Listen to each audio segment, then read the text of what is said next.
Olá, gente, bom dia, tudo bom? Eu sou o professor Marcos Reis, sou professor da Universidade Federal do Pará e eu falo não do Pará, mas do Tocantins. Eu faço doutorado aqui na Universidade Federal do Norte Tocantins e aqui vai meu abraço de Araguaína para todos presentes e para todos que vão assistir essa gravação após o evento do LPT. Bom, nessa oficina nós vamos falar sobre as normas da BNT. Eu gostaria muito que vocês, no bate-papo, escrevessem de onde vocês falam e qual curso que vocês fazem, que isso ajuda a gente a ter uma ideia do que nós vamos falar hoje sobre normas da BNT. Antes da gente começar exatamente a falar das normas, a gente precisa de fazer alguns equívocos, tá? Então, a primeira coisa que é importante da gente lembrar é o seguinte, que a BNT ela não é uma lei. Então, você não é obrigado a escrever conforme a BNT. Por outro lado, as universidades brasileiras, a grande maioria das universidades brasileiras, elas seguem as normas da BNT, que são as normas da Associação Brasileira de Normas Técnicas. Esse é o primeiro mito que deve ser desfeito. Tá? A BNT não é uma lei, porém é uma norma. Então, como norma, a gente precisa conhecer e seguir, né, essa norma. Um outro fato é o seguinte, muitas vezes os alunos pensam que a BNT é só norma para trabalho acadêmico. Na realidade, a BNT é uma associação de mais de 80 anos, ela foi criada num convênio entre dois laboratórios da cidade de São Paulo e da cidade do Rio de Janeiro, em 1940, e ela orienta normas, ela indica normas de várias áreas, por exemplo, na área de construção civil, por exemplo, o aço, na área de segurança no trabalho.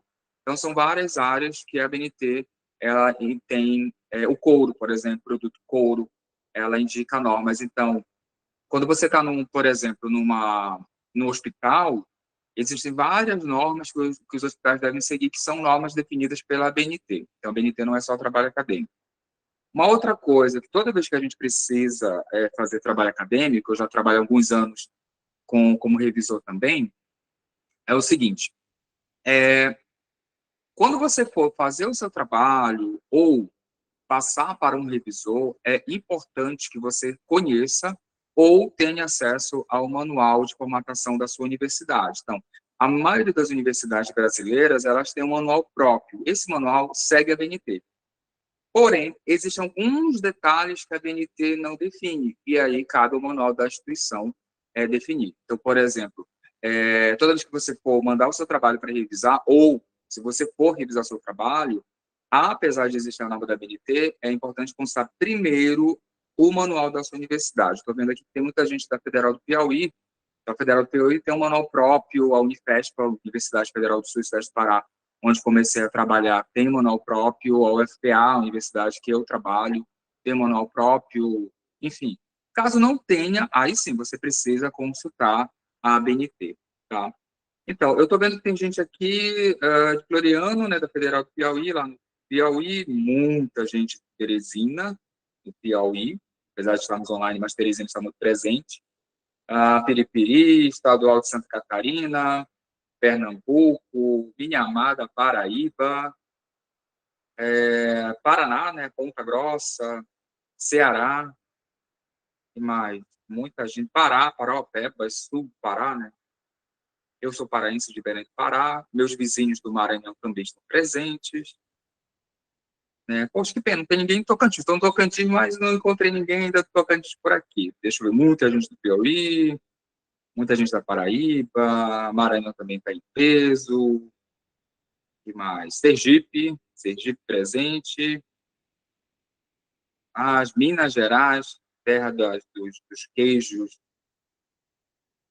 Paraná também, Maringá, muita gente, São Paulo também, Petrolina, enfim, muita gente do Nordeste, tá? Quase do Norte, né? Enfim, vamos lá. Então, gente, essa é a primeira coisa. A outra coisa que é importante a gente saber é o seguinte, a BNT não muda todo ano, tá? Muita gente fala assim mesmo, a BNT muda todo ano. As normas da BNT, elas não mudam todo ano. A gente vai ver que tem um período para cada norma. E a BNT não é uma norma, é um conjunto de normas para trabalhos acadêmicos, tá? E assim, gente, esse curso, né, esse mini curso que a gente vai fazer aqui é um mini curso introdutório. Existem muitos detalhes que a gente precisa ah, conhecer ao decorrer da prática, tá? Então, eu vou expor aqui um material que está em PowerPoint e também a gente vai ver um artigo publicado na revista Domínios da Linguagem. Como é um artigo público, eu vou manter, obviamente, a fonte e também eu vou mostrar para vocês como foi digitado. Segue a BNT esse material, tá? Então, uma coisa que é importante a gente saber é o seguinte: a BNT não é escrita acadêmica e também não é metodologia científica, mas existe uma ligação entre elas. Então, o que acontece? A ABNT, ela é um estilo de formatação. Quando a gente fala de ABNT no trabalho acadêmico. Então, um estilo de formatação, assim como existe as normas Vancouver, eu já ministrei um mini curso sobre Vancouver aqui no LPT, e também existem as normas APA, né? E outras tantas normas, Chicago, MLA, e por aí vai. Então, a gente vai falar basicamente da ABNT. Toda vez que você for mandar o seu trabalho para o revisor ou revisar seu trabalho, é preciso saber qual é a norma que você está fazendo, trabalhando, porque cada norma tem um modo de se apresentar. A ABNT é um pouco parecida com a APA, mas não é a APA, então tem que ter muito cuidado quanto a isso. Então, a ABNT não é escrita acadêmica e também não é metodologia científica ou metodologia da pesquisa ou metodologia do trabalho científico ou metodologia da ciência. Tá? Existem todos esses termos, eles são um pouco diferentes. Então, o que acontece? É que a escrita acadêmica, ela é o estilo de escrita da língua portuguesa brasileira utilizada no trabalho acadêmico. Então, por exemplo, você não usa gíria, você não usa termos coloquiais, você precisa usar termos mais formais, um estilo muito próprio de escrita. Isso é escrita acadêmica. A metodologia científica já é a prática da pesquisa, como a pesquisa foi desenvolvida. E cada área tem seu modo de fazer sua pesquisa, tá? Dentro de cada pesquisa, a pesquisa é algo muito único, ok? Então, a BNT, ela entra como você vai apresentar esse trabalho, como a estrutura que esse trabalho é apresentado. Então, aí que entra a nossa conhecida BNT. Então, aí nós temos o conjunto de normas da BNT nesse gráfico, tá? Nessa figura, esse material eu organizei para a agenda acadêmica. Para quem não conhece a agenda acadêmica, é uma empresa que oferece cursos de metodologia da pesquisa, tá? Vocês podem encontrar no Instagram o endereço dela, tá? Que é a agenda acadêmica, vou colocar aqui no bate-papo, consultoria, tá? Vocês podem encontrar no Instagram ou no Facebook, tá? Agenda acadêmica.consultoria. Então, lá eles oferecem cursos, eu ministro alguns cursos para eles, cursos de ABNT, de formação de revisores, vai ter um curso agora de escrita acadêmica no final do mês de abril, tá? Então, vocês percebem que existe um monte de normas, tá? Então, cada norma tem uma função bem específica, certo? Então, é importante que vocês saibam que existem várias normas para isso, tá? Então, passando para frente, tá? Estão me vendo? Parou aqui, agora sim, tá, beleza. Então, aí vocês têm o conjunto de normas. Eu gostaria de chamar a atenção para uma norma aí que está... a data já mudou, tá? Então, nós temos norma para datar, que foi publicada em 2019, existe uma norma para a gente organizar as datas. Em 2018, foram publicadas duas normas, tá? Então, você percebe aí pelo quadro que não existe a publicação da BNT anualmente, e sim depende muito do tipo de norma. Então, como é que funciona uma norma? Olha só, preste bem atenção, é importante saber de onde vem. Existe uma norma, tá, que ela é específica, digamos, a norma de artigo em publicação de 2018, foi publicada em 2018, a norma 6022, né, a BNT-NBR 6022. Depois dessa publicação, após 5 anos dessa publicação, a ABNT, Associação Brasileira de Normas Técnicas, ela abre uma chamada pública. Essa chamada pública é para ouvir a opinião de pessoas que utilizam as normas, essa norma especificamente, para saber se há necessidade de uma revisão dessa norma. Então, é feita essa chamada pública, é feita essa revisão e é criada uma comissão. Essa comissão vai avaliar a possibilidade de uma nova edição da norma. Então, o que acontece aqui? Depois de 5 anos publicado, a norma passa por uma revisão. Se houver necessidade, é feita uma nova edição, e aí a norma muda. Então, vocês percebem aí que a mudança da norma da ABNT não é uma mudança anual, não tem como ter mudança anual da ABNT. Tá? Então, cada norma passa por esse processo. Publicou, 5 anos depois, passa por uma revisão.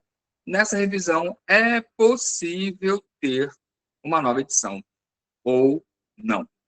Tá? Então, por exemplo, teve uma norma que ela passou 20 anos, 15 anos para ter uma nova edição.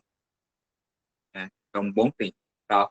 Então, aí vocês têm a norma de 2018. As normas que a gente mais utiliza, né, todas a gente utiliza bastante, mas a que a gente mais utiliza mesmo, eu penso, que é a norma 6023, de referências.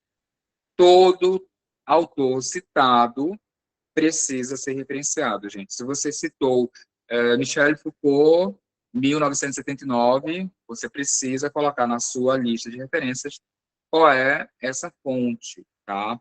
Citou Michel Foucault no texto, referencia o Michel Foucault nas referências, ok? Aí nós temos a norma de 2015, que é o relatório técnico, como a gente apresenta o relatório, tá?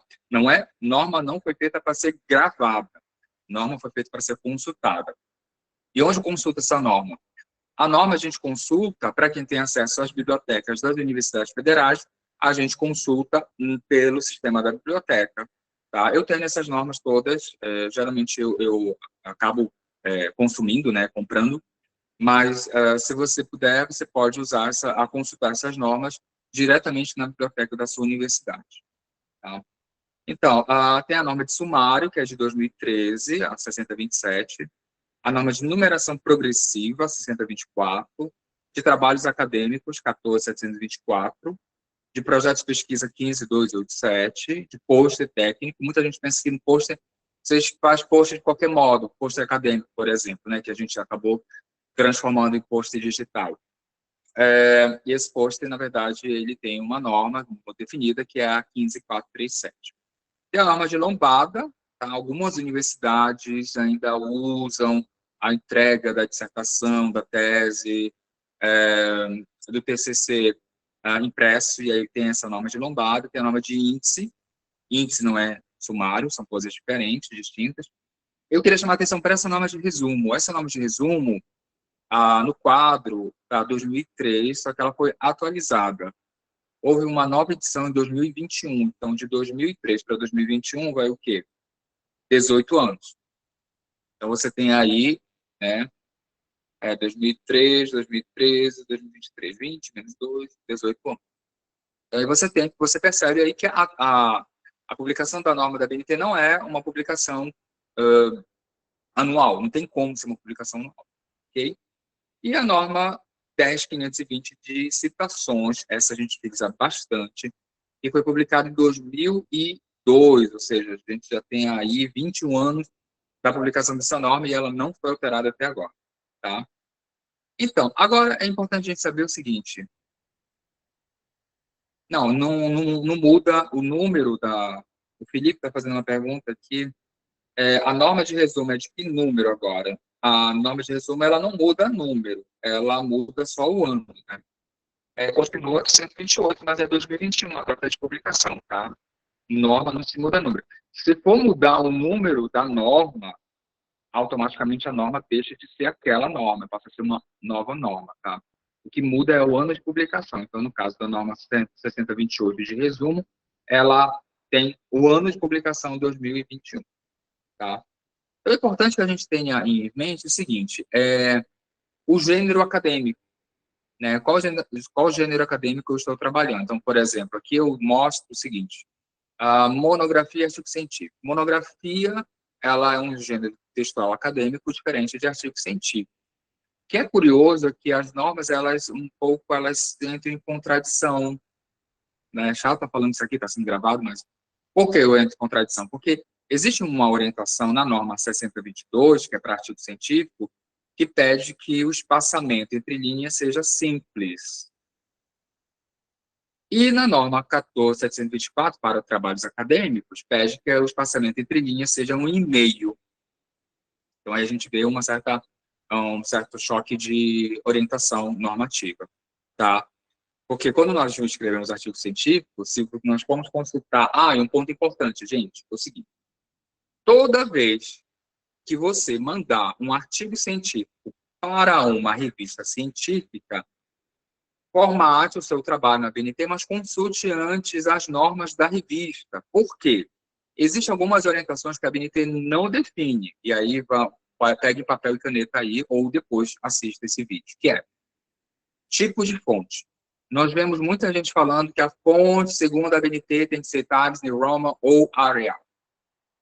A BNT não fala nenhuma coisa disso. A BNT ela não diz qual é o tipo de fonte. Ela orienta qual o tamanho da fonte ser usada no texto, tá? Mas o tipo de fonte, ela não diz. Essa é uma informação importante. A segunda informação é a seguinte: aquele recuo que tem na primeira linha do parágrafo, que é muito popular, as pessoas falaram, é 1,25. A BNT também não define isso, tá?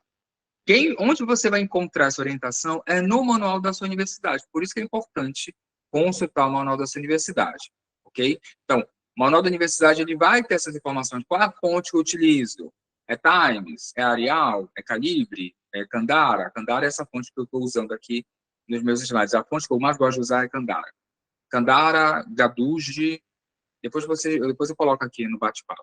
Kandara, Gadugi, Garramon, tá? São fontes que eu particularmente gosto. A Lisa está falando que ela não nutre afeto pela fonte Arial.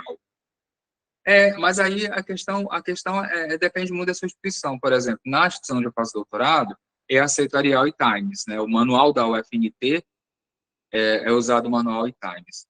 Mas eu, como revisor, eu percebo o seguinte: a fonte Arial ela ajuda na leitura, por ser grande, é uma fonte grande. Ela não é uma fonte, pelo menos na minha, é algo muito particular, muito pessoal, né? Ela não acho uma fonte elegante, mas ajuda na leitura, né? Por outro lado, tem pessoas que preferem a Times por lembrar livro, né? Pela cultura do livro impresso ou digital, então tem esse tipo de coisa. Mas é importantíssimo que você consulte o manual da sua universidade, tá? Por mim, eu escreveria a minha tese em Gammon, né? Que é uma fonte que eu particularmente acho bonitinha, tá? Então, mas esses detalhes, gente, você vê no manual, ok? Da sua universidade. Então, continuando aqui, a monografia, ela possui uma estrutura diferente do artigo científico, tá? Enquanto que no artigo científico, cada seção tem seguida logo da outra, né? A monografia não, cada seção é... Desculpa. Uma coisa que é importante, gente, muita gente utiliza isso. Em trabalho acadêmico, seja tese, dissertação, projeto de pesquisa, artigo científico, não temos capítulo. Capítulo é parte de livro, tá? Em trabalho acadêmico, o termo é seção, tá? Muita gente fala assim, a minha tese tem 3 capítulos, 4 capítulos. Na verdade, são seções, ok? Então, é importante que a gente tenha consciência do termo utilizado na área de normatização do trabalho acadêmico, tá? Então, assim, a monografia, ela tem as sessões, elas são separadas. Terminou uma sessão numa página, começa a outra sessão na outra página. Já o artigo científico, não. Só reforçando, toda vez que você for enviar o seu artigo para uma revista, até uma dica de metodologia da pesquisa. Antes de você ser o escritor da revista, seja leitor da revista. Ou seja, antes de você mandar o seu trabalho, conheça a revista, veja o estilo de escrita dos autores que publicam nessa revista, a temática da revista. Por exemplo, se você que é de letras tem um artigo sobre letramento acadêmico, você não vai mandar para uma revista de análise do discurso, a não ser que você esteja fazendo um diálogo entre análise de discurso e letramento acadêmico. Então, é sempre bom você ser leitor da revista primeiro, tá? Saber exatamente o escopo da revista, né? O objetivo da revista, saber exatamente como ela publica, quais são os idiomas que ela publica, a extensão do trabalho. Essa é uma outra informação importante. Muita gente pergunta a si mesmo, quantas páginas a minha dissertação, o meu TCC, a minha tese precisa ter? Em nível de ABNT, não há normativa para isso. Você pode encontrar, eu ainda não encontrei, tá, gente? Mas você pode encontrar essa orientação no manual da sua universidade. Eu ainda não encontrei nenhum manual de universidade que dissesse o TCC tem que ter tantas páginas, a dissertação tantas páginas, a tese tantas páginas. Eu ainda não encontrei, tá? Mas isso é uma orientação que nós não encontramos na BNT. Então, se você pensa, professor, quantas páginas a minha tese tem que ter? Aí é um diálogo que você tem que ser do seu orientador, porque normativamente falando, não há orientação para isso. Ok? Então, perguntas? Alguma pergunta? Nenhuma? Tá. Ok. Nessa figura que vocês estão vendo, aí tem uma apresentação de uma monografia, tá? Então, na monografia, que, assim, não vou dizer que está caindo em desuso, não é isso, gente, mas a monografia, ela tem dado espaço, né, às universidades, de um modo, não vou dizer abrangente, não tem como dar essas informações efetivamente, mas o que eu percebo como revisor textual é que algumas universidades, elas têm alguns programas de pós-graduação, eles têm optado pelos artigos científicos, um conglomerado de artigo científico, e o aluno apresenta, né, como dissertação, ou como tese. Eu já vi tese com composta de 4 artigos científicos. Tá? Então, a gente começa a perceber esse tipo de mudança no comportamento, né, na produção acadêmica em nível de monográfico, eu diria. Então, aí nós temos, por exemplo, uma apresentação gráfica de uma monografia. Então, primeiro, e é muito importante observar uma coisa, gente. Quando a gente começa a formatar o trabalho, no caso de uma monografia, a gente não conta 2 páginas, que são a capa, lá no Word ou no Google Docs, tá? A gente não conta na contagem de páginas a capa, nem a ficha catalográfica. Nós vamos ver daqui a pouquinho isso. Então, aproveitando essa ocasião, deixa eu parar aqui essa apresentação e mostrar para vocês ficarem mais, para ficar mais fácil de vocês perceber, tá? Eu vou mostrar para vocês a minha dissertação, que foi escrita há mais de uma década. Então, essa página aqui, tá? Vou colocar em 100%. A capa, ela não é contada na contagem de páginas numa monografia, tá? A gente está falando de monografia. A página não é contada, ok? A contagem de páginas começa aqui na folha de rosto. Aqui é a página 1. Aí você tem a ficha catalográfica, que também não conta, certo? Aí vem a página 2, que é a folha de aprovação. Depois da folha de aprovação, você tem a dedicatória, ou dedicatória não, você tem, por exemplo, uma epígrafe, depois você tem uma dedicatória. Olha, perceba que aqui no cantinho, eu vou mudar a cor para ficar mais fácil de vocês visualizarem. Está muito branco isso aqui, eu vou deixar um amarelo, tá? Aí vocês vão perceber uma barrinha aí meio estranha. Depois eu vou explicar por que aconteceu aqui. Aqui a gente tem o agradecimento, tá? Percebo que o número de páginas não vai aparecer. Ó, agradecimento, número de páginas não vai aparecer. A lista, tá? As listas de anexos, de tabelas, figuras, essas listas, elas só existem se você tiver no seu trabalho. Se não tiver no seu trabalho, então não tem porquê. Então, perceba que não tem número de página no cantinho superior à direita. Tá? Vai passando o material aqui. Tem o resumo em língua estrangeira, vem o sumário. Aqui começa o número de páginas. Perceba que tem aqui o número de páginas bem nesse cantinho. Tá?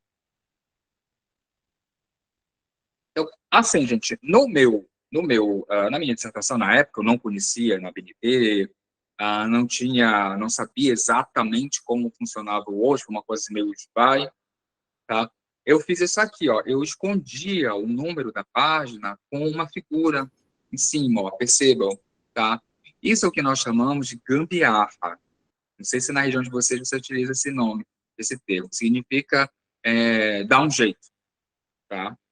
Então, hoje eu já sei que a gente pode fazer isso automaticamente, sem passar por essa vergonha. Não sei se isso é vergonha, mas enfim, funcionou. tá? Não sou não.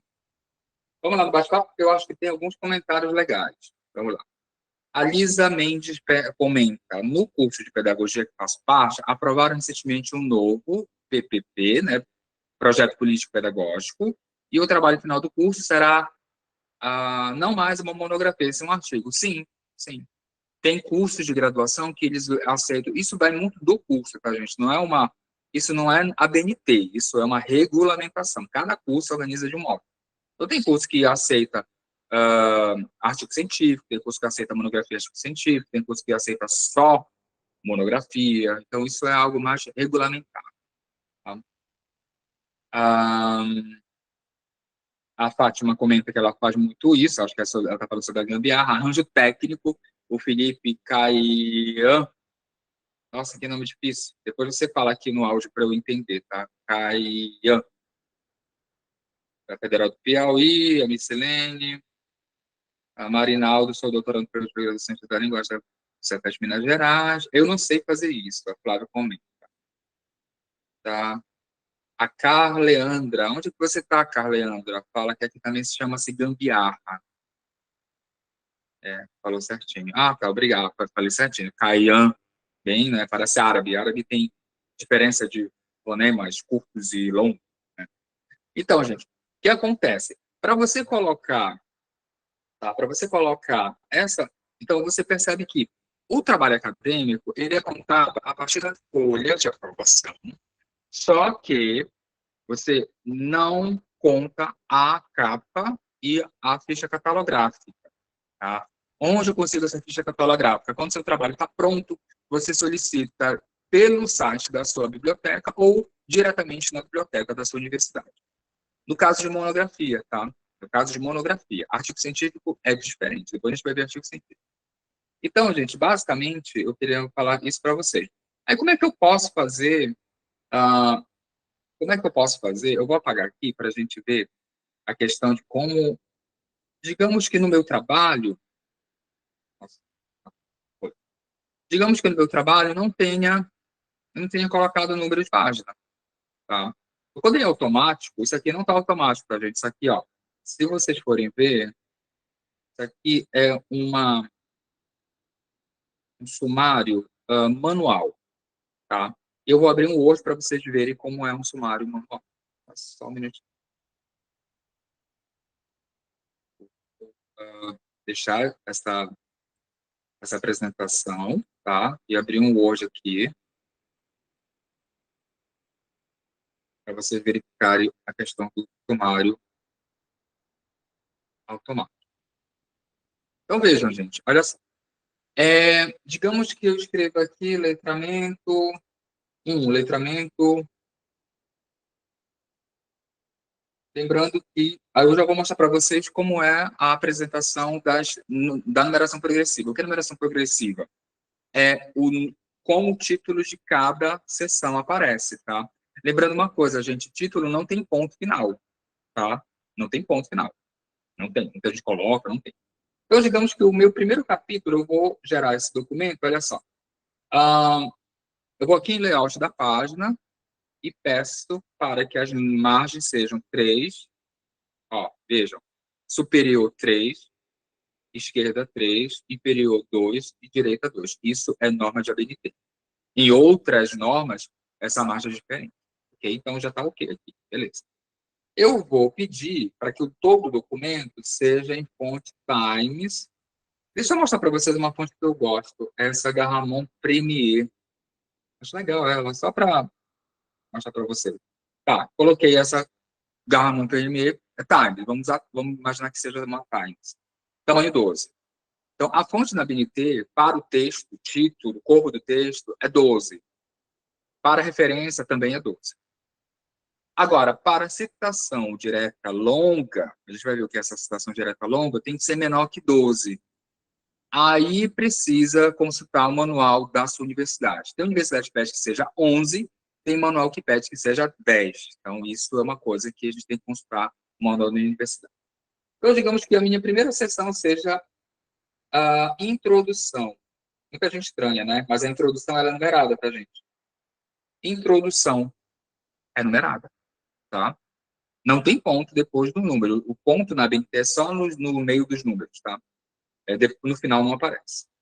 Aí, o meu segundo capítulo seja quadro teórico. Dentro desse segundo capítulo, que não é capítulo, na verdade é sessão, está me corrigindo, quadro teórico, tá? Eu tenho 2.1, aí vem o que a gente chama de sessão secundária. Sessão primária são essas sessões aqui. Sessão secundária, essa aqui eu vou colocar autores de base. Autores de base. Tá dando para ver, gente, aí no texto, na tela de vocês? Autores de base. Aí eu posso colocar uma seção terciária, que vem ser 2, 1, 1. Tá? Teorias necessárias. Isso aqui, tá, gente? Isso aqui é só para efeito de exemplo, tá? Teorias necessárias. Tá? Dentro dessa teoria necessária, eu posso criar mais uma subseção, que vai ser a seção quaternária. 2.1.1.1. Michel Foucault, por exemplo. Gente, se eu escrever o nome do Michel Foucault errado, me corrija, tá? Então, só que tem um detalhe. Orientação da BNT. Os títulos das sessões, vocês percebem aí, primária, só tem um númerozinho, secundária, 2 números, terciária, 3 números, quaternária, 4 números. Tem até a finária, que são 5 números. Eu já formatei um trabalho, eu não lembro qual foi a área, não foi de letras, não lembro exatamente a área, mas eu já formatei um trabalho que a pessoa, né, o pesquisador ou a pesquisadora, na organização dos trabalhos, ela colocou, ou ele colocou, até a sétima, né? Até a sétima. Então, é como se tivesse até 7 números. Isso normativamente não existe, tá? A gente vai até 5. E é muito difícil alguém no trabalho dividir um trabalho em tantas partes a ponto de ter uma seção quinária. É bem difícil, tá? Então, mas aí tem uma orientação da BNT, que é o seguinte: não, deve-se evitar que o título das sessões tenha a mesma tipografia do texto acadêmico. Então, eu vou pegar aqui um pedacinho do artigo que eu estava lendo, que eu vou mostrar para vocês como exemplo, da revista para efeito de respeito ao direito autoral. Eu vou dizer para vocês depois eu vou mostrar para vocês esse artigo. O artigo é assinado pelos professores Marcele Aquino e Merguete Vaz Ferreira, na revista Domínios da Linguagem. O título do artigo é Ensino de Alemão como Foco Decolonial, uma discussão sobre propostas didáticas para o projeto Zeitgeist. Tá? Por que eu escolhi esse texto? Porque eu sou graduado em alemão, não sou professor de alemão, mas sou graduado em alemão, sou professor de estudos linguísticos e metodologia da pesquisa, não exerço a função de professor de alemão, tá? Apesar de ser licenciado em alemão, não exerço a função de professor de alemão atualmente, mas eu peguei esse texto. Então, eu vou pegar um pedacinho desse artigo, depois eu vou mostrar esse artigo integralmente para vocês, só para efeito de texto, tá?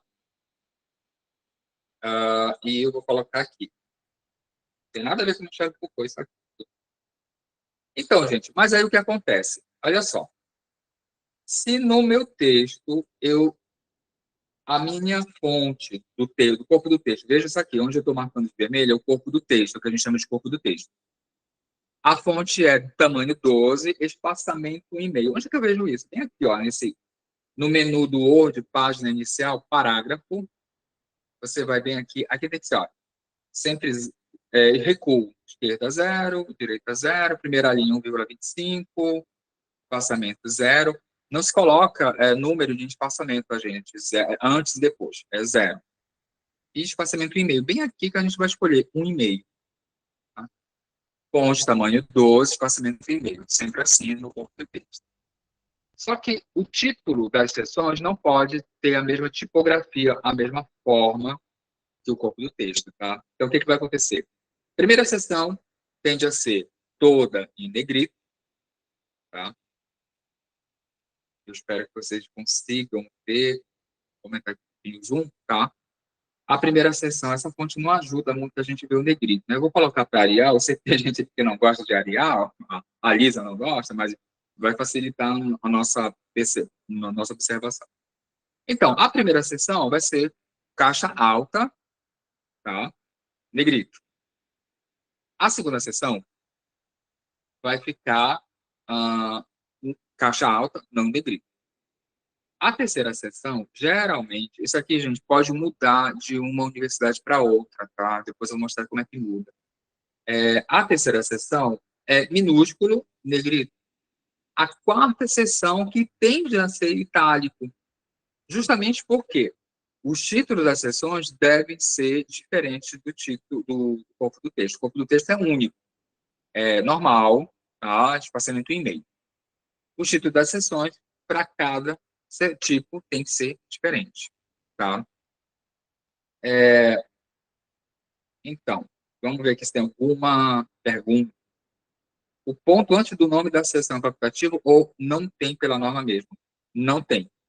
Só existe ponto entre os números. Você pode observar aí na secundária, na seção secundária, 2.1, autores de base.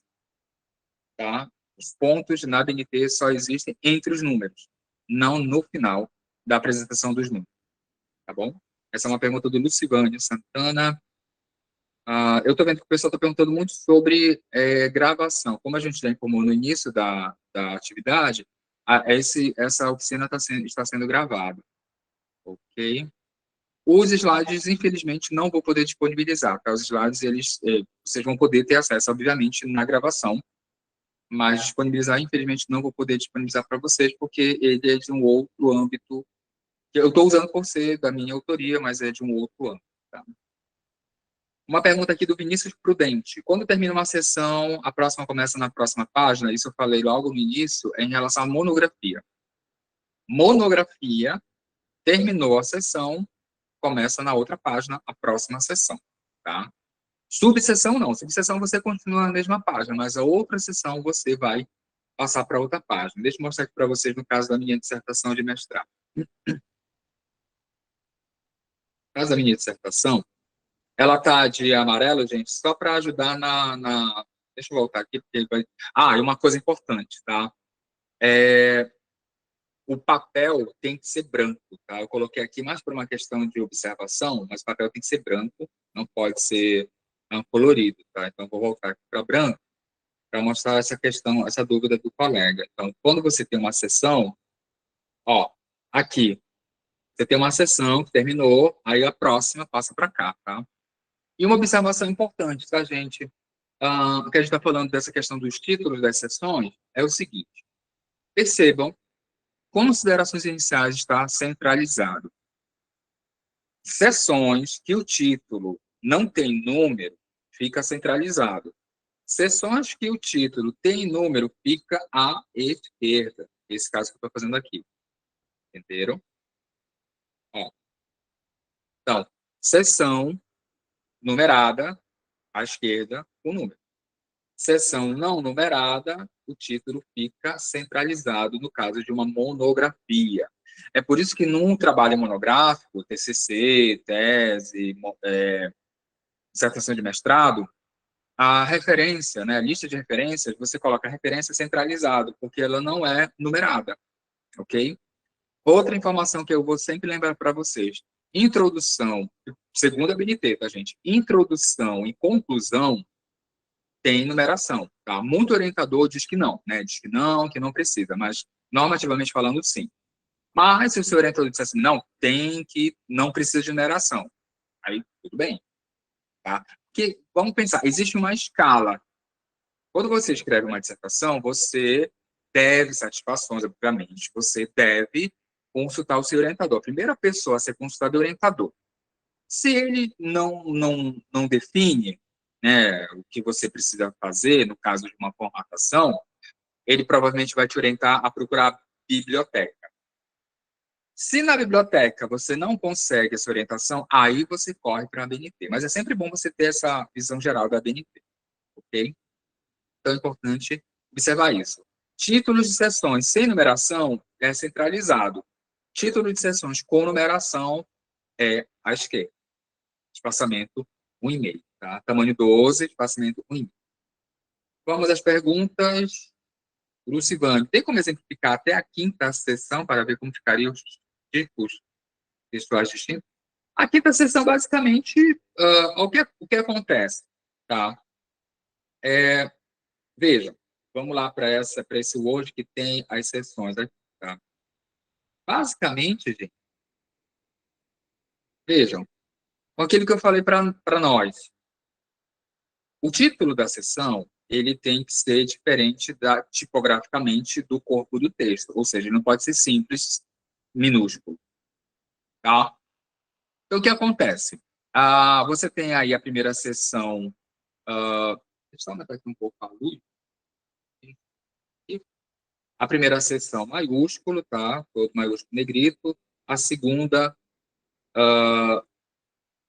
maiúsculo, caixa alta, não negritado. A terceira, iniciais maiúsculas negritado. E a quarta, itálico. Basicamente, a opção de formatação não tem mais, né? Então, o que acontece? O que a gente percebe nos manuais das universidades? Ou a universidade, algumas universidades, elas colocam a quaternária idêntica aqui na área. Então, ficaria assim. Pode ocorrer esse tipo de coisa. Qual é o nome de um cara que eu gosto muito, Paulo? Tá? Pode ocorrer esse tipo de coisa. Desculpa, tá errado. É aqui na área. Não, 2. Então, o que acontece é que, muitas vezes, por falta de opção tipográfica, a quaternária e a quinária, elas vão ficar idênticas. Só que a gente vai perceber a diferença das duas, porque a quinária vai ter um número a mais, entendeu? Ou, como eu já vi, tem algumas universidades que elas colocam mesmo normal, idêntico ao corpo do texto. A única diferença mesmo, de fato, que você vai perceber é porque os títulos das seções, normativamente falando, eles são à esquerda. Agora, tem uma coisa que a galera não fica atenta. É o seguinte, olha só. Segundo a BNT, existem dois sistemas de chamada no texto acadêmico. Um que é o sistema autor-data, que é esse, por exemplo. Eu vou colocar aqui. Segundo Bauman, 2001,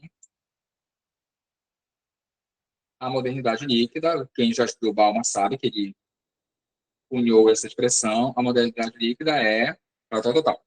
Esse é o sistema autor-data, que é o sistema que eu apresento nas minhas citações diretas e indiretas, o nome do autor com a data, tá? E existe o sistema numérico. O sistema numérico é como se eu falasse aqui, a modernidade líquida é. Só que aí eu coloco um número, aí eu vou colocar um número bem aqui do lado e colocar sobrescrito. Na lista de referências, esse 1 vai estar lá indicando qual é a referência. Então, no sistema numérico, que não é popular na ABNT, eu nunca vi ninguém escrevendo ABNT com sistema numérico, você vai ver um númerozinho equivalente à primeira referência. Se fosse o número 2, equivalente à segunda referência. Então, a gente só vai saber de quem está sendo falado, né, que está sendo tratado, consultando a lista de referências. Tá? Desculpa, a gente coloquei segundo, é segundo. No sistema autor-data, não. E aí, o que acontece é isso aqui. Entenderam a diferença dos dois? Esse aqui, gente, eu vou colocar em amarelo, significa não usado. Ou seja, o sistema numérico não é que ele não seja aceito na BNT, mas ele não é usado. Ele é usado na norma Vancouver. Tá? Então, e aí o que acontece? A gente ainda não chegou nas referências. Vamos lá chegar daqui a pouquinho. A Vitória, acho que a Vitória está preocupada com as referências. Já vamos chegar lá. Então, é assim que o sistema, quando você vai ver autor data, esse sistema que eu falo o nome do autor e eu coloco o nome do autor com o ano, é o sistema autor data, tá? Automaticamente é o sistema autor data. Então, gente, essa é o que eu queria falar para vocês de início, tá? Em relação aos títulos das sessões, ao espaçamento. Agora, nós vamos voltar lá para o PowerPoint, deixa eu ver. Eu só não entendi a sua pergunta, Vitória. Há uma forma mais sugerida? Como que seria uma forma mais sugerida? Tá? Escreve aí para gente, para eu entender melhorzinho. Felipe Caian, pode falar. Professor, só uma Fala. pergunta, nesse slide que o senhor está mostrando aí, a quarta seção, ela é em itálico, não é isso? Depende do manual da universidade, porque a norma da BNT, ela não diz exatamente, e aí é um ponto bem curioso, né?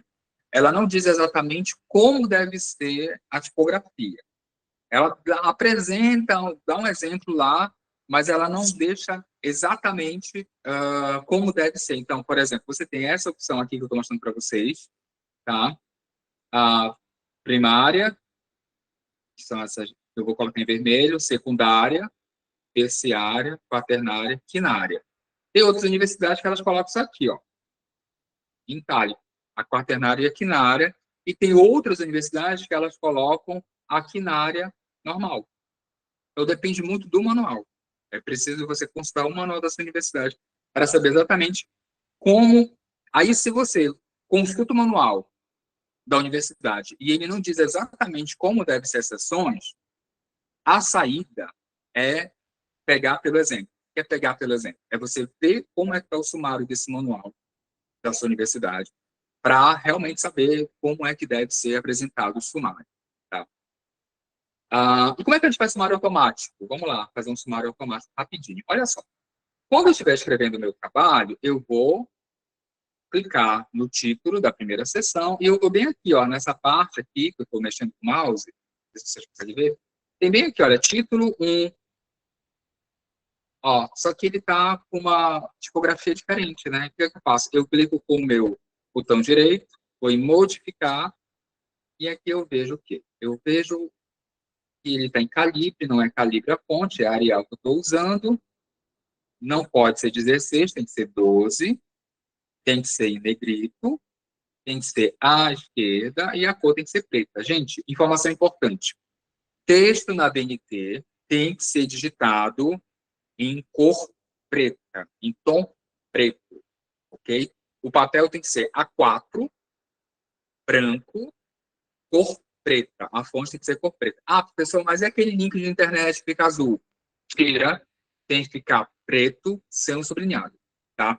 A única coisa que você deixa colorido é uma foto, por exemplo, uma fotografia, um mapa. Você pode colocar um quadro com colorido. Então, somente nesse momento que você trabalha com cores. Fora disso, tudo preto, tá? Texto, todo preto, ok? Então, aí eu vou bem aqui, formatar, parágrafo. Então, ó, a primeira linha não tem nada, tem que ser à esquerda mesmo, à esquerda, tá? Não tem ponto antes e depois, zero antes, zero depois, mas espaçamento no e-mail. Eu dou OK. Aí, se eu quiser deixar automático, toda vez que eu digitar uma parte, primeira seção, ó, atualizar automaticamente, ele vai ficar nessa tipografia. Isso aqui, gente, é importantíssimo, porque daqui você vai fazer o seu sumário automático. Aí você dá OK. Aí eu vou aqui no 2, quadro teórico, vou de novo aqui, ó, título 1, clico, já ficou automático. Isso aqui também fica preto, né? Ó, já ficou preto. Aqui, o título 2, eu vou bem aqui, tá? Faço o mesmo sistema, modificar, Arial, 12, não é negritado, mas tem que ser cor preta, atualizar automaticamente, é a mesma coisa, formatar, não tem adentramento, zero antes, zero depois, é um e-mail. Ok, isso é a seção 2, secundária. Terciário, eu vou procurar o título 2, tá? Não tem aqui, o que eu vou fazer? Eu vou bem aqui nessa setazinha e procurar título 2. Bora ver, bora você que tenha. Meu Deus, como é que eu faço isso? Tá. Se não tem, o que eu posso fazer? Eu posso fazer o seguinte, só para efeito ficar mais rápido, eu vou pegar aqui, clicar no título 2, mas pedir para não ser automático. Aí ele vai entender como um link, tá? Porque quando eu faço isso aqui, eu estou, ó, ele ficou assim por causa do anterior. Eu coloquei todos no link, tá? Ah, apareceu agora o título 3, agora eu não quero o título 3. Gente, todos esses títulos das sessões, eles estão indicados nesses links aqui, dessa parte do Word, tá? E aí, por exemplo, eu quero fazer meu sumário, tá? Eu vou dar um Enter aqui, tá? Vamos imaginar que isso aqui é o trabalho já pronto. Eu vou digitar bem aqui, sumário.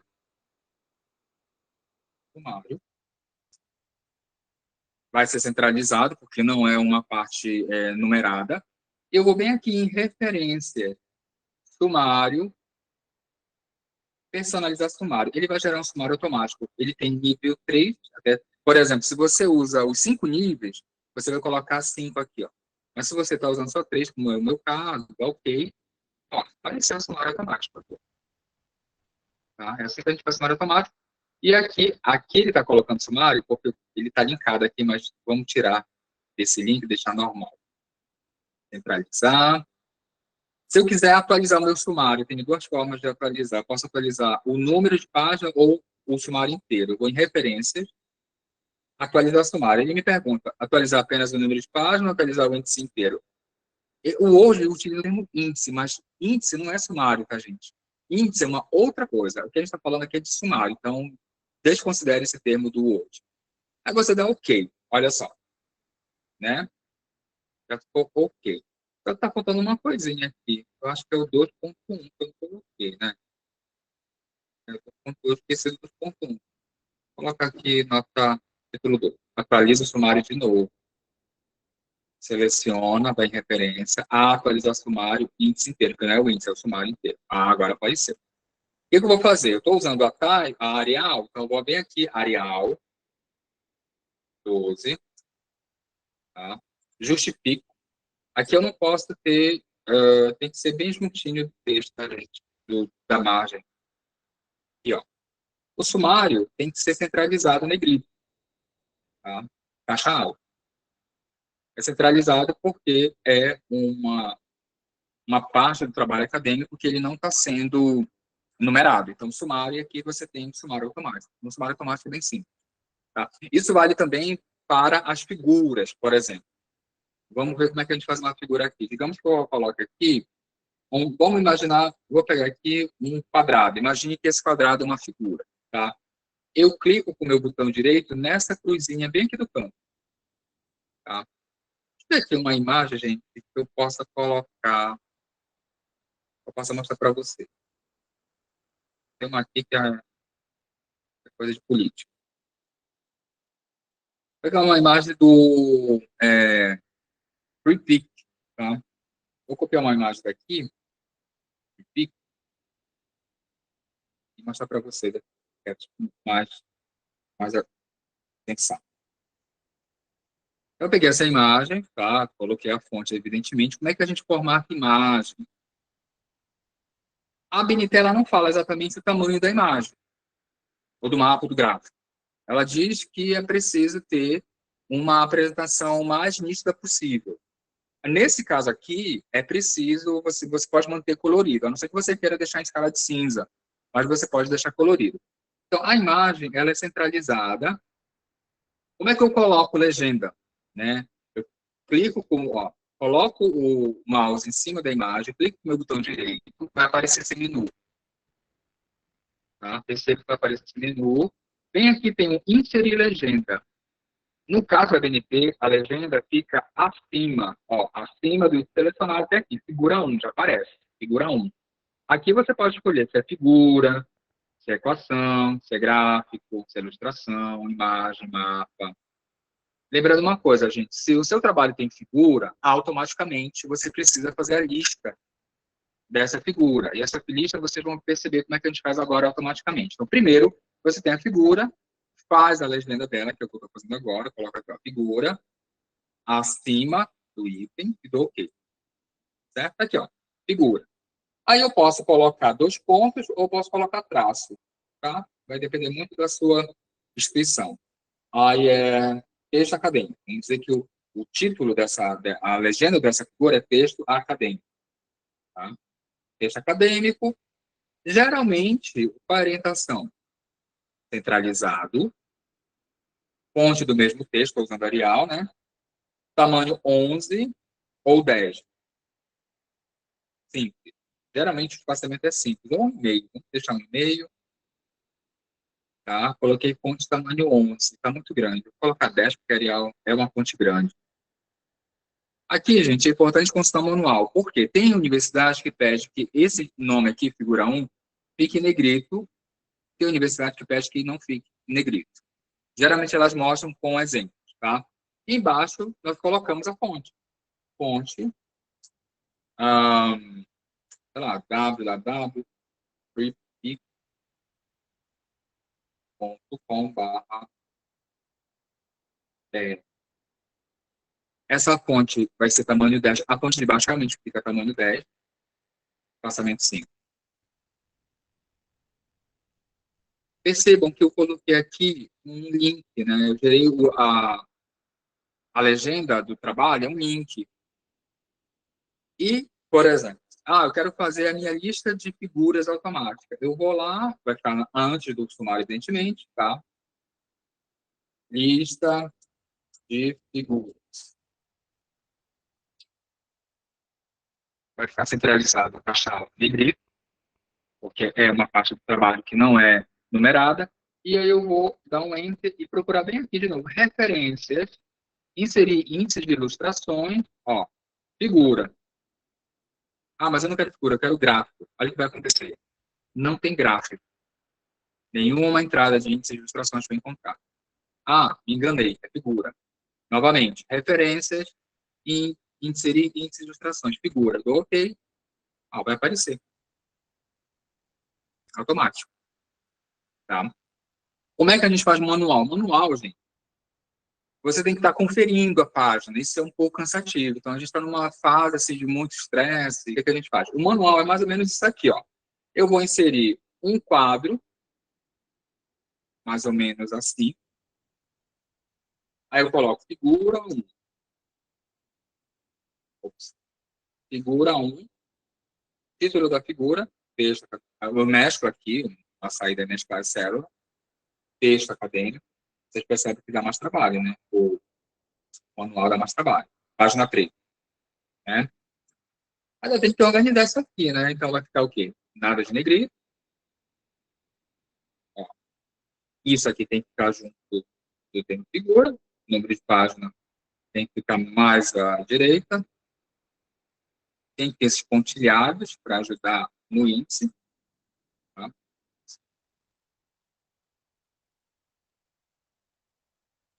E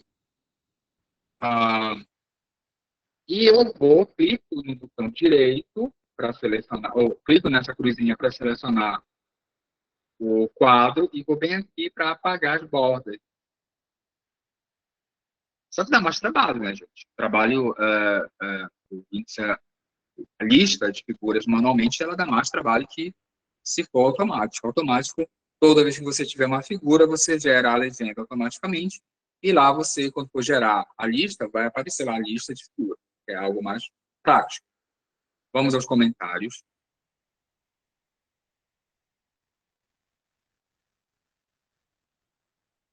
Tá. Entendi. A Vitória explicou o que ela queria falar.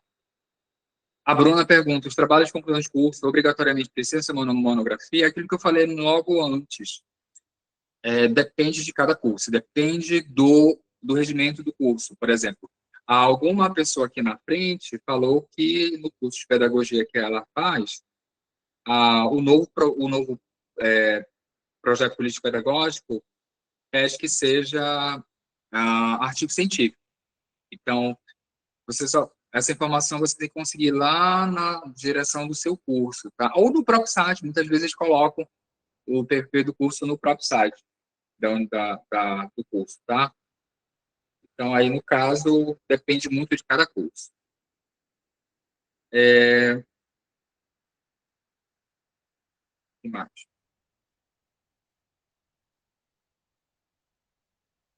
Como colocar a legenda de figura automática? É só ir aqui, ó. Clica em cima da figura, com o botão direito, vai aparecer esse menu, clica nesse inserir legenda, aí vai aparecer. Aqui, ó. Figura 2, acima, ok, vai aparecer de novo. E aí você coloca, digita aqui ao lado, tá? Informação importante, gente. Toda vez que você tiver figura no seu trabalho acadêmico, o gráfico, o mapa, ele não pode ter a mesma legenda.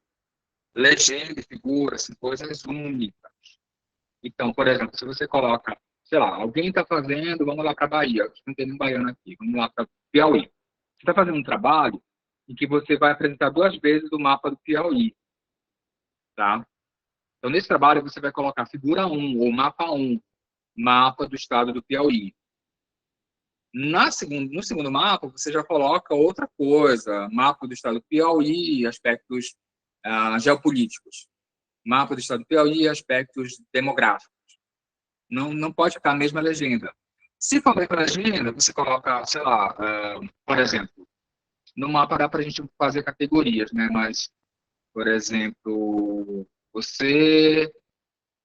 tu fizeste a foto por exemplo, a foto de uma reunião de trabalho.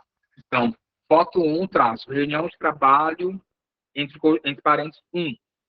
Foto 2, reunião de trabalho, entre parênteses 2. Então, sempre tem que ter uma distinção entre as legendas, tá? As figuras não podem ter a mesma legenda.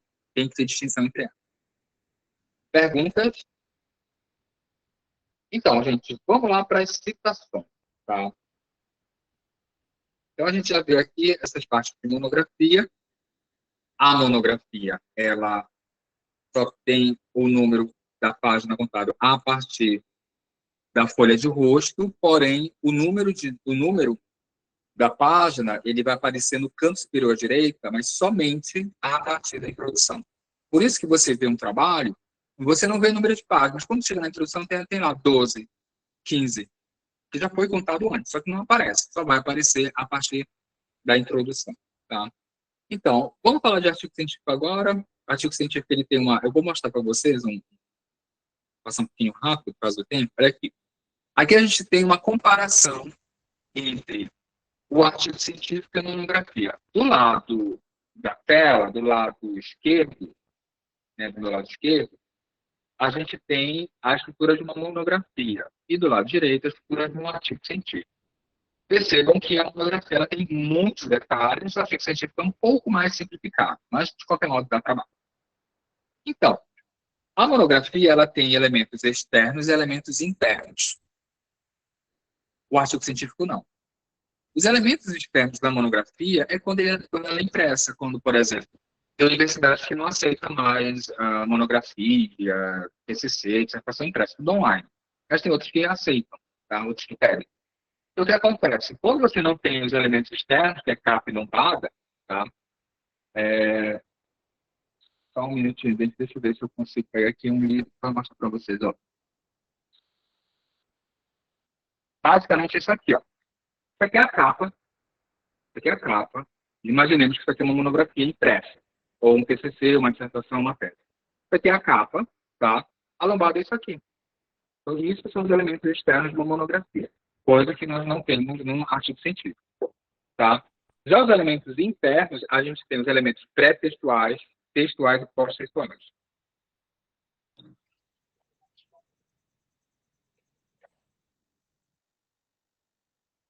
Os elementos pré-textuais, pelo próprio nome está falando, é aqueles que vêm antes do texto, que vai da folha de rosto até o sumário. Esses elementos eles são fantásticos lá, mas não aparecem, tá? Lambada. Você está falando da lombada. A lombada é isso aqui, ó. Ou dorso, né? A lombada é isso aqui do livro. Ou no caso da monografia, tá? Isso aqui é a lombada, e esse aqui é a capa, tá? Esse aqui é a capa. Então, essa é a diferença dos dois, tá? Então, os elementos pretextuais são esses. Aí, por exemplo, eles nem sempre são obrigatórios. O que é obrigatório? Existem elementos obrigatórios e opcionais. A folha de rosto, a ficha catalográfica são obrigatórios. A folha de aprovação é obrigatório. O resumo em língua portuguesa brasileira e o resumo em língua estrangeira. Aí você pergunta, tem que ser em inglês? Não. A BNT ela fala o seguinte, que o resumo em língua estrangeira é o resumo em língua estrangeira. Tem universidades que pedem, tem que ser inglês, tem que ser inglês em mais uma língua estrangeira, então isso depende muito da universidade, mas normativamente falando, o resumo ele é em língua estrangeira. Por exemplo, a minha dissertação de mestrado, não tem resumo em inglês. O resumo em língua estrangeira, em duas línguas estrangeiras que eu coloquei. Uma em alemão, por ter feito graduação em alemão, e outra em francês, porque meu orientador era professor de francês. Tá? Eu acho que na tese, desculpa, eu acho que na tese eu gosto de língua estrangeira, sou professor de língua estrangeira, sou professor de italiano também, aí estudo árabe, estudo russo, estudo inglês, leio outras línguas também, mas eu acho que na tese eu vou quebrar o protocolo, acho que eu vou acabar colocando acho que umas 5 línguas, ou por gosto mesmo, não é por arrogância não, às vezes a gente fala de língua estrangeira, as pessoas pensam que é arrogância, não é arrogância não, é gosto mesmo, é legal colocar suas ideias em outros idiomas, até porque a ciência ela não é feita somente em português brasileiro, ela é feita em outros idiomas, não é feita só em inglês, a gente precisa também quebrar um pouco essa ideia de tudo em inglês, né? Eu, claro, até estava falando em francês aqui, mas a gente precisa pensar nisso, né? Se informar, publicar mais em espanhol, se liga para os nossos vizinhos, e vice-versa, e por aí vai. Então, o resumo, ele tem uma norma muito própria, que é a norma 628 de 2021, aí está 2003, 2021, a edição nova dele, tá? Então, o resumo, ele tem diferença de resumo de monografia para resumo de revista, de artigo científico. O resumo de monografia, ele é contado em número de palavras, e não em número de caracteres, número de palavras. Para a monografia, 250 a 500 palavras, para artigo científico, de 100 a 250. Isso normativamente falando. Porém, aquilo que eu falei para vocês, é fundamental consultar a revista que você vai mandar o seu trabalho acadêmico. Tá? Tem revista que pede resumo até 200 palavras. Aí a pessoa fala, mas na BNT está 250.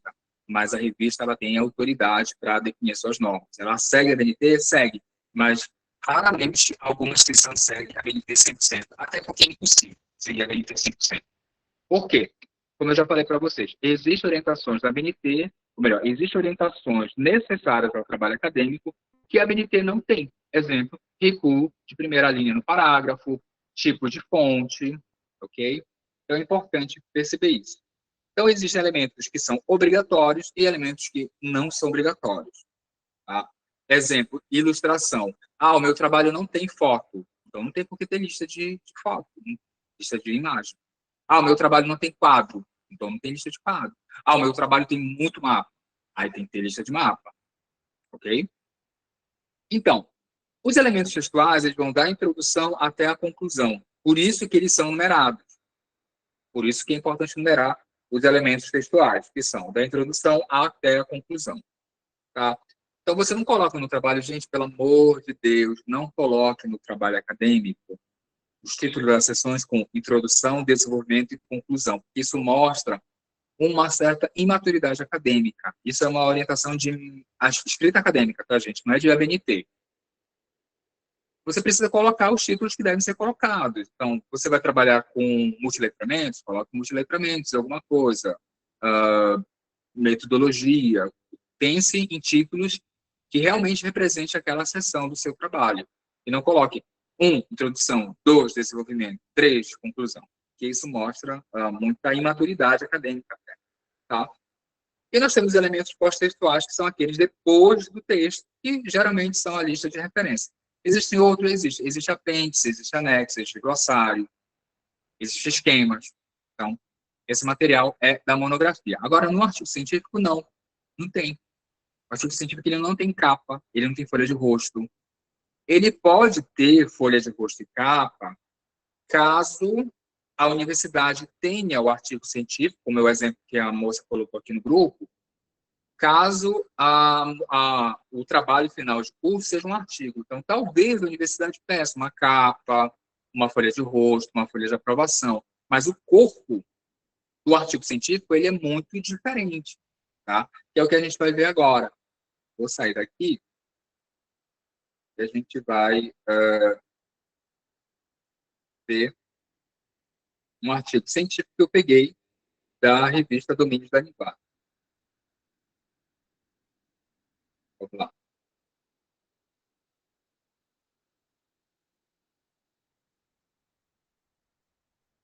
Então, gente, aqui tem um artigo tá, da revista Domínios da Linguagem, Como eu já falei para vocês, assinado pela Marcele Aquino e pela Merguete Vaz Ferreira.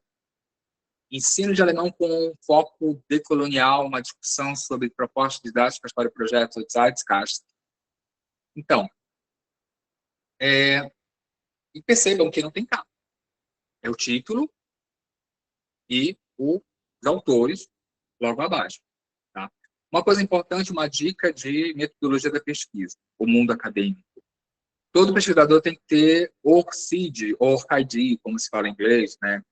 O que é o ORCID? Eu falo ORCID para mim é mais suave.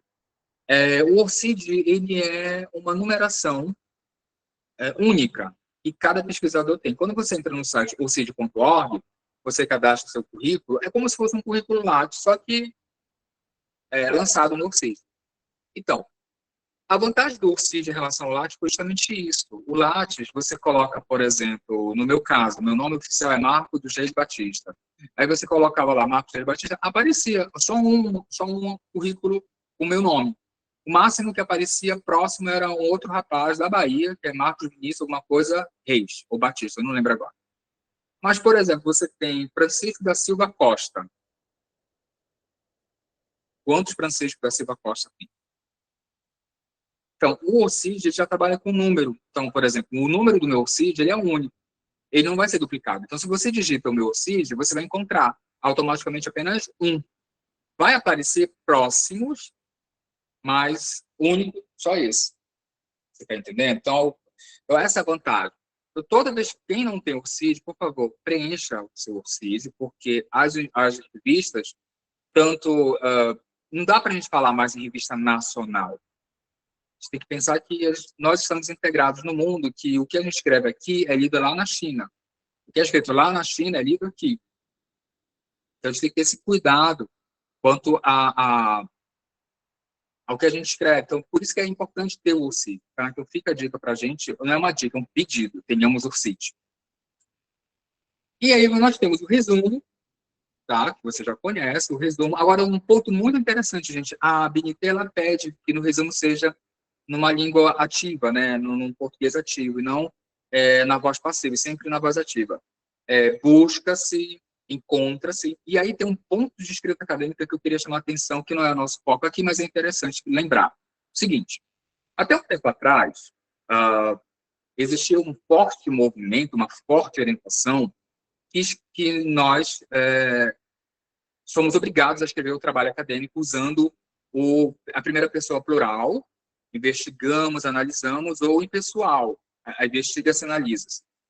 Só que existe um outro movimento, isso vem muito da decolonização, que é precisamos usar a primeira pessoa singular.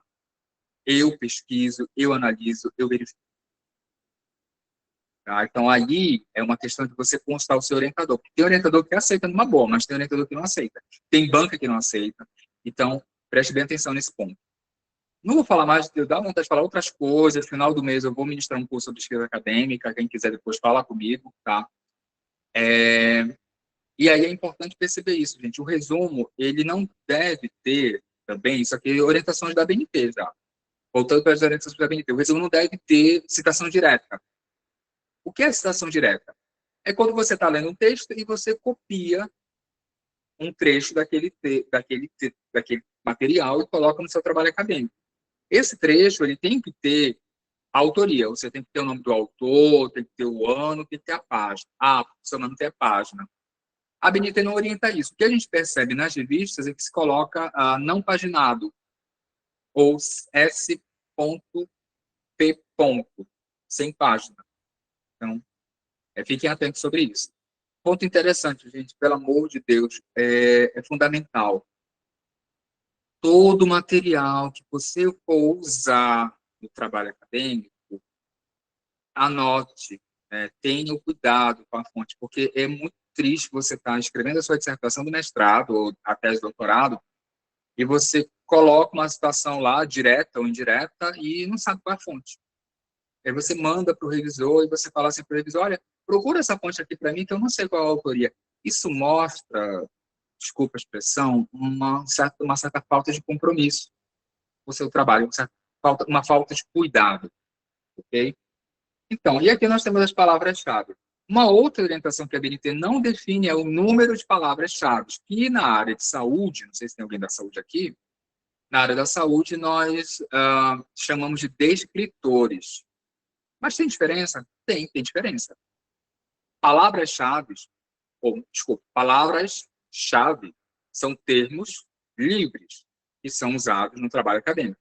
Palavra-chave não pode ser frase, tem que ser termo. Pode ser um termo simples ou um termo composto, não pode ser frase. Exemplo, letramento acadêmico é um termo composto. Letramento literário, termo composto. Né? A arte da literatura no ensino médio, isso não é palavra-chave, isso é frase. A diferença de palavra-chave e descritores é que o descritor é uma palavra-chave, só que ela é cadastrada num banco de dados. Por exemplo, nós temos o DEX, que é os Descritores e Ciências da Saúde. É um site que você consulta lá, aquele termo ali está cadastrado. Nós temos na Biblioteca Nacional, eu não lembro agora o nome do sistema, que você pode consultar a palavra-chave. Então, isso também pode caracterizar descritores. Então, o descritor é um termo cadastrado numa base de dados, palavra-chave é um termo livre, que não pode ser confundido com frase. Ok? Então, essa é a diferença. E a BNT, ela não define a quantidade de palavras-chave. Ela só diz que é preciso ter palavras-chave. Tá? As palavras-chave são separadas por ponto e vírgula no trabalho acadêmico. Vocês percebem aí no material da revista Domínios da Linguagem que está separado por ponto. Por quê? É uma condição da revista. A BNT ela não é uma lei, ela é uma norma. Então, como norma, ela tem orientação. Ela é para consulta. A gente não grava a norma, a gente consulta a norma. Conforme a gente vai consultando tanto a norma, a gente acaba pegando, né? Sim, pegando as orientações dela. Tá? Então, aqui, por exemplo, nessa revista, eles colocam a primeira seção normal, simples, negrito e colorido. Vamos dizer que aqui a gente vai formatar, a gente coloca em maiúsculo preto. Tá? Aí, lembra que eu falei para vocês? A fonte tem que ser preta. Tá, isso é uma orientação da norma. Tem revista que não, tem revista que coloca a fonte na cor que precisa. Por exemplo, aqui a introdução estava em vermelho. Tá? E aqui, por exemplo, nós temos uma citação indireta. Qual a diferença de uma citação indireta para uma direta? Coloque no bate-papo. Quem sabe? Bora ver se o pessoal está na sala.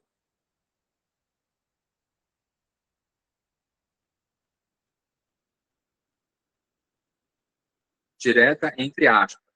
Foi o que a Edilane comentou. Que mais? O Sábio quer falar. Pode falar, Sábio. Eu prefiro falar por a voz oral do que na escrita, que vai demorar muito tempo.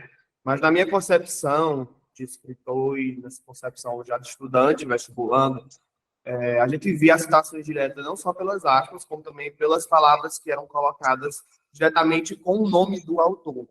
Segundo tal autor, vírgula, abre aspas, já colocaria, fecha aspas, aquela citação direta. E como seria de modo indireto? Muitas vezes não vem as aspas. E já vem de uma ordem já totalmente diferente. Pode vir a fala do autor e depois vir quem foi que gerou aquela fala.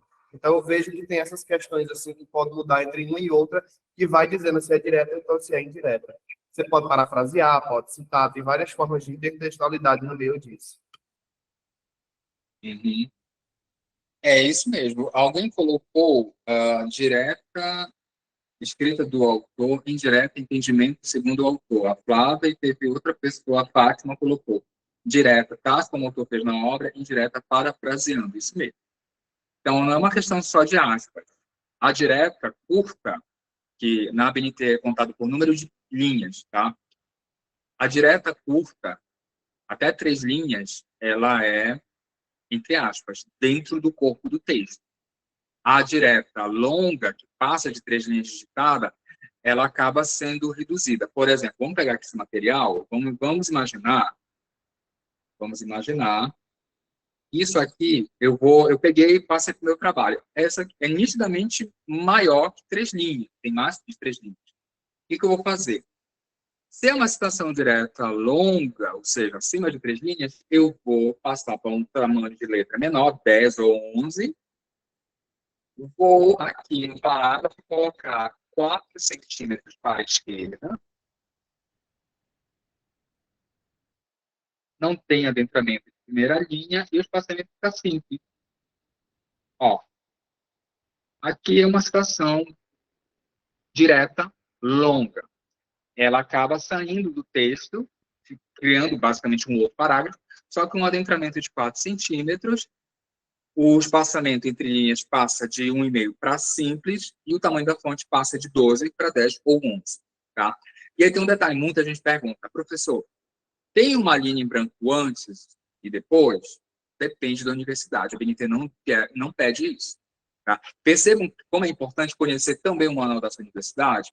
Então, tem universidade como a Federal do Paraná, eles pedem uma linha antes, uma linha depois. Tem outras universidades que não pedem nada. Ok? E aí tem um detalhe, gente. Na citação direta, na citação direta longa, você pode colocar assim. Isso aqui é hipotético, tá, gente? De acordo com Moita Lopes, vamos pegar aqui o exemplo de Moita Lopes. Aí eu posso colocar assim, ó. Eu posso colocar, aí aqui o tamanho é 12, né? Aqui o tamanho 12, não é negritado, tem o letramento de parágrafo. E eu posso colocar um número da página, isso aqui é hipotético, tá, gente? 2023, página 13. Oi? Pode fazer uma pergunta a respeito desse... É sempre bom levantar a mãozinha, mas... você levantou, desculpa. Pois Já... é, eu levantei. A minha Desculpa. dúvida, com licença, a minha dúvida é só desse espaçamento lá na universidade, lá na minha lá tem. Esse é 1,5 em cima e embaixo, nessa linha branca que você falou. Eu sempre tenho essa dúvida. Se é, porque na citação, né, é simples, mas em cima, nessas linhas em branco, é 1 ou 1,5? Qual a sua universidade? Uma aqui, eu falo aqui do Pará. Tá. Tá, não, assim, o que acontece é o seguinte. O que a gente percebe nesse material é que, geralmente, como é uma linha em branco, que ela já está junto com um pouco do texto em e-mail.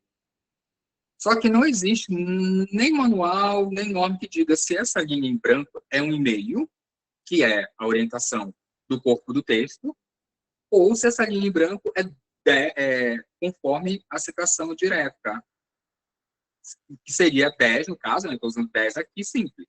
Ficaria assim, né? Ficaria 10. Você fala de qual cidade, Jardim? Sim. Qual a sua cidade? Itaituba. Tá. Oeste do estado. Eu moro também em Bragança, no litoral do estado. Né? Eu moro em Bragança, mas falo de Araguaína, aqui no Tocantins. Então, não existe essa norma, tá, gente, que diga que tem que ter uma linha antes e depois da citação direta. E essa linha é 1,5, tamanho 12, ou essa linha é 5, tamanho 10, conforme a citação. O que acontece é que os manuais das universidades, eles colocam, sabe? Ele tem uma linha em branco antes e depois. Da Federal do Pará, pede. Da Federal do Pará pede. Da Federal do Paraná pede. É por isso que é importante consultar o manual. Tá? Então, aí eu vou voltar aqui, né, para o texto. Então, você percebe. Então, a gente tem, muitas vezes, a chamada antes, de acordo com Moita Lopes, e aí vem, né, o ano e a página. Sempre é importante colocar o autor e a página. Isso para uma citação direta, longa. Agora tem as indiretas. Deixa eu colocar aqui o material, voltar para o original. Tá? Isso aqui não pode ser alterado, porque é um material com direitos autorais. Apesar de estar em público, mas é um direito autoral. Só botar aqui, tá, gente? Tá, voltando. Aqui no início do texto tem uma citação indireta, que é a ideia do autor do Moita Lopes. Aí tem um detalhe, tá, gente? Citação direta, longa ou curta, tem que ter indicação do número de página. Não tem indicação do número de página, a saída é dizer que não foi paginado, não paginado, ok? Na citação indireta, o número de página, que é essa parte aqui que eu vou marcar para vocês de azul piscina, ele não é obrigatório, tá? Citação direta não é obrigatória na citação indireta, número de página, ok? Certo? Então, só um minutinho, gente.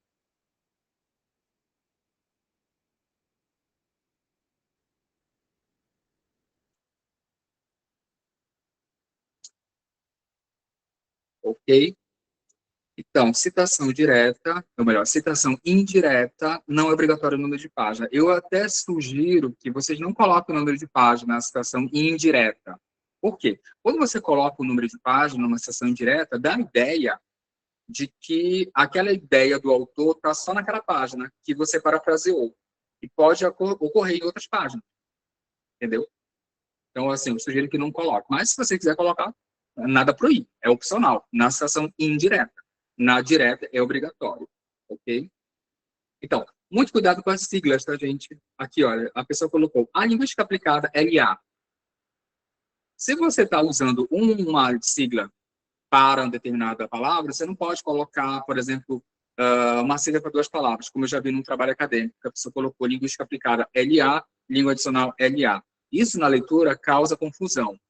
Ah, a LAX, a LAW, está falando a língua adicional ou a linguística aplicada? Então tem que ter muito cuidado com as siglas.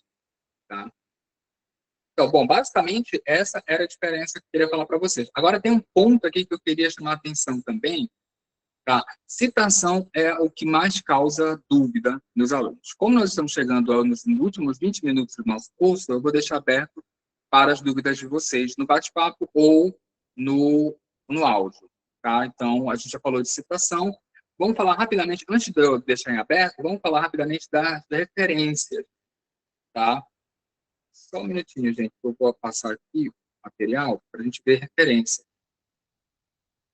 Tá? Lista de referência. Eu vou usar esse material mesmo do artigo que está em tela, para a gente ver as referências.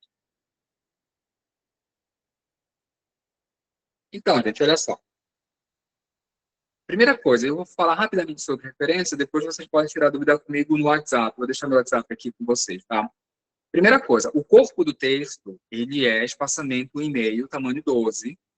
A diferença vai ser a nota de rodapé, que é tamanho 10, e a citação direta longa, que pode ser 10 ou 11, depende aí do manual da sua universidade. No caso da lista de referências, é bem diferente. Vejam só. No artigo científico, como eu já falei para vocês, o texto ele é corrido, né? Termina uma sessão, começa a outra.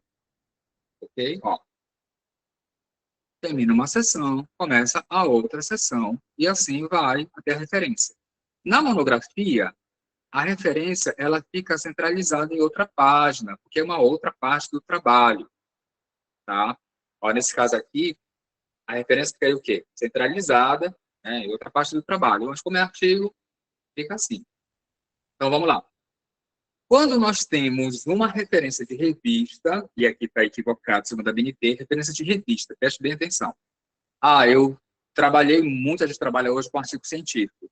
Qual é a parte? A BNT ela coloca 3 formas de a gente colocar em destaque o que deve ser destacado na referência. Tá? Mas antes disso, deixa eu lembrar uma coisa para vocês. A lista de referências, ela tem que ser colocada com espaçamento simples, tá? Espaçamento simples, eu marco toda a lista em ordem alfabética, espaçamento simples, alinhado à esquerda, tá? Espaçamento simples alinhado à esquerda, e as linhas são simples, tá? O espaçamento é simples, alinhado à esquerda, tamanho 12. Ok? Em ordem alfabética. Então, cada referência tem uma parte que deve ser destacada. Muita gente, às vezes, coloca 2 partes, não pode, só uma. Então, no caso de artigo científico, que é o mais utilizado, não é o título do trabalho, vou marcar aqui em vermelho, tá, gente? Não é o título do trabalho que fica em negrito. Não é, é o nome da revista que fica em negrito, tá? Que fica em negrito quando a referência é de artigo científico, é o nome da revista, tá? E o nome da cidade é opcional. Às vezes a revista traz, às vezes não traz. Então, no artigo científico, fica em negrito é a revista. Agora, existem 3 formas de a gente colocar em destaque. Pode ser negrito, pode ser itálico, pode ser sublinhado, ok? Cabe a gente consultar a revista ou o manual da nossa universidade para saber qual que a gente utiliza. Aqui é uma questão de revista, tá, gente? Que a gente colocar o símbolo, o endereço eletrônico em azul. Mas, segundo a BNT, tem que ser tudo em preto e não tem que ser sublinhado, tá? Toda vez que você tem um endereço eletrônico, tem que ter a data de acesso, tá? Então, assim, o título do autor, e é uma dúvida dos alunos, eu coloco por extenso ou eu coloco só iniciais? Depende, gente. Pode ser um, pode ser outro, não pode ficar misturando. A BNT, ela proíbe? Não, não proíbe, mas esteticamente não fica legal. Mas, se você quiser, você pode colocar, ora, Alves, P.G. na lista de referência, depois Mário Aquino, Aquino, Mário. Esteticamente não fica legal, mas a norma não proíbe. Eu, quando oriento, quando escrevo meus trabalhos, eu coloco só as iniciais, tá? Então, lembrando, referência de artigo científico, o que fica em destaque é o nome da revista e, se tiver endereço eletrônico, tem que ter a data de acesso. A data de acesso, gente, nós não colocamos aquela data comum, 16 de fevereiro de 2022. A gente coloca 16 e as 3 primeiras letras do mês, seguida de ponto, minúsculo, e o ano, as 4 dígitos do ano. O único mês que a gente coloca o nome completo é maio, tá? Só maio que coloca o nome completo, mas abril, ABR ponto, março, MAR ponto, tá? Então, isso é de agora. Documento, por exemplo, do MEC aqui, por exemplo, você coloca o endereço eletrônico. Eu queria ver de acho que é mais de revista, eu queria de uma dissertação de mestrado. Aqui tem de livro, por exemplo, esse aqui do Mignolo, né? Mignolo WD, né? Histórias Locais, Projetos Globais. Toda vez que a gente faz uma referência de livro, o que fica em negrito, em destaque, é o título. O subtítulo não fica. Então, por exemplo, se aqui fosse, se Projetos Globais fosse subtítulo, ficaria normal, ó. Mas não é. E outra coisa, gente, se for editora de universidade, tem que ter o nome editora. As outras editoras não precisam, por exemplo, Parábola, Contexto, não precisa colocar o nome editora. Mas quando é universidade tem que ter, porque uma coisa é a editora da universidade, outra coisa é a universidade. A universidade a gente deixa para dissertação e tese. A editora é para livros publicados da editora daquela universidade, então que seria a editora UFMG. Tá? Já vou ver as dúvidas, tá, gente? Aqui, por exemplo, nós temos um capítulo de livro. Então, por exemplo, só o livro seria isso aqui, ó. A referência só do livro. Seria essa parte aqui que eu estou mostrando de Azuticina. Moita Lopes, organizador, por uma linguística aplicada interdisciplinar, Parábola, editorial São Paulo, 2006. Isso é a referência do livro. A referência do capítulo do livro, aí eu tenho que ter a referência antes do título do livro, tá? Mas, na referência de artigo científico, o que fica em destaque é só o título do livro, não é do capítulo, tá? Aí você pergunta, mas por que não fica, tá? Porque o documento que você vai buscar é o livro, e não o capítulo do livro, quando você for buscar numa base de dados, tá? Vamos às perguntas, que são muitas, de baixo para cima. APUD, o que é APUD? APUD é uma citação de citação. Por exemplo, eu li um trecho do Foucault no livro do Souza. Então, é Foucault citado por Souza. Foucault, APUD, Souza. Eu não tive acesso diretamente ao texto do Foucault, mas eu estou acreditando que aquele texto seja do Foucault mesmo porque o Souza citou. Então, eu li o trecho do Foucault no livro do Souza. Foucault, APUD, Souza. Normativamente falando, nada proíbe o uso do APUD. Algumas universidades, alguns programas de pós-graduação, eles proíbem, porque eles entendem como uma fonte não segura, como uma preguiça acadêmica, não é esse termo que eles usam, mas indiretamente eles falam desse modo. Então, o APUD deve ser evitado de acordo com o regimento do seu programa. Se não, tudo bem. Tá? O ETIAL O que é o etial? O etial é uma expressão, ela é na ABNT grafada em itálico, tá, gente? É usado quando você tem a partir de 4 autores, tá? Na ABNT a partir de 4 autores. É opcional, não é obrigatório mais, tá? Depois da norma 6023 de 2018, o APUD, o etial passou a ser opcional. Então, por exemplo, você tem um material com 5 autores. Você pode citar usando o sobrenome dos 5 autores e referenciar com os 5 autores, ou citar usando a expressão etial. Mas tem uma coisa bem curiosa, a norma não define se é obrigatório o etial somente na lista de referências ou se tem que colocar na citação. Isso não é claro na lista, na BNT. O que a gente percebe na literatura? Existem alguns autores que utilizam o etial no corpo do texto e na lista de referências o nome de todo mundo. Existem autores que colocam o etial no corpo do texto e na lista de referências, e existem autores que não utilizam etial, que utilizam, assim, o sobrenome de todo mundo, tá? Então, tá errado? Não. Porque a norma não define isso. A norma só diz que o etial tem que ser usado em publicações a partir de 4 autores e é opcional o uso dessa expressão latina, tá? Outra dúvida era esse ponto no meio, se tinha ou não. Todo ponto tem, todo nome tem do mês, tem que ter esse ponto. Janeiro, JN ponto. Fevereiro, FEV ponto. Março, MR ponto. Abril, ABR ponto. Só maio que não tem, maio não tem ponto. Maio é maio. Maio é maio, tá? Quando não tem o número do artigo, tem uma dúvida bem aqui, da Késia. Quando não tem o número do artigo. O número ou a página? Porque o artigo em si ele não tem número, né? O que pode ter pode ser o DOI, que é um código numérico único, tá? Por exemplo, tem revistas que tem ano em vez de volume, tem revistas que tem volume e não tem número, tá? Ribas. Não, acho que porque ela tá falando, porque tem revista que é volume 10, número 1, volume 10, número 2, acho que deve ser isso. Desculpa. Uhum. Tem revista que tem ano e número, tem revista que tem volume e número, tem revista que tem número, somente número, que eu acho mais claro, assim, mais diretão. Mas o que é mais comum é as revistas colocarem volume. Volume entendam como o ano. Por exemplo, as revistas de 2023, volume 1, por exemplo. Vamos lançar uma revista nesse ano de 2023. Volume 1, número 1, primeiro semestre de 2023. Volume 1, número 2, segundo semestre de 2023. É assim que funciona essa organização de numeração de revista. Outras não, outras elas colocam direto, assim, número 1, número 2, 3, 4, 5, 6, 7, 8, 9, 10, vai embora. Né? Tem uma pergunta aqui da Priscila. Obrigado, Priscila.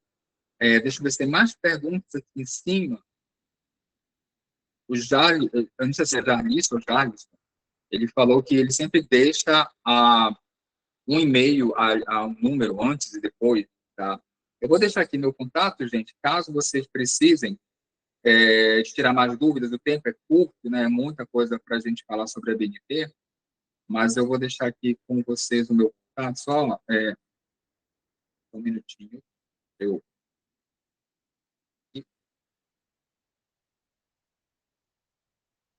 mostrar para vocês aqui, aí vocês anotem, qualquer coisa vocês podem mandar e-mail ou mesmo WhatsApp para ter a dúvida, tá? Desde já eu agradeço a participação de todos, a oportunidade de sempre estar aqui no LPT, que é uma paixão que vai virar tema de tese depois, preciso até conversar com o nosso ilustríssimo Ribas Ninja, tá? Então, aí está o meu contato, tá? Pelas redes sociais vocês me encontram com o Marcos Eduardo Dimitri Reis, é um nome digital não oficial, pelo e-mail iobrasiliano@gmail.com e pelos WhatsApps aí, código do Pará, né, 919834663 ou 949842252631.